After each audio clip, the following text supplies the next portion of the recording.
রমজান মাসে বিড়ালের দাঁতে কাঁটা বাঁধছিল। আমি সেই কাঁটা তুলে দিয়েছিলাম।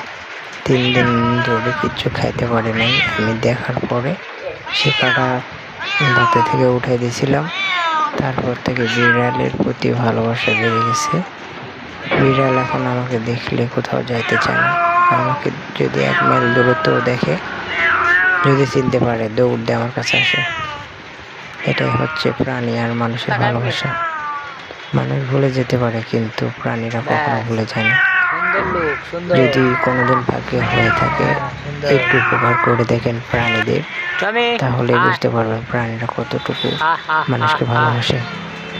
জীবন চলে যাবে, তাও মানুষদেরকে ভুলবে না। দেখেন, সব প্রাণীরা একই।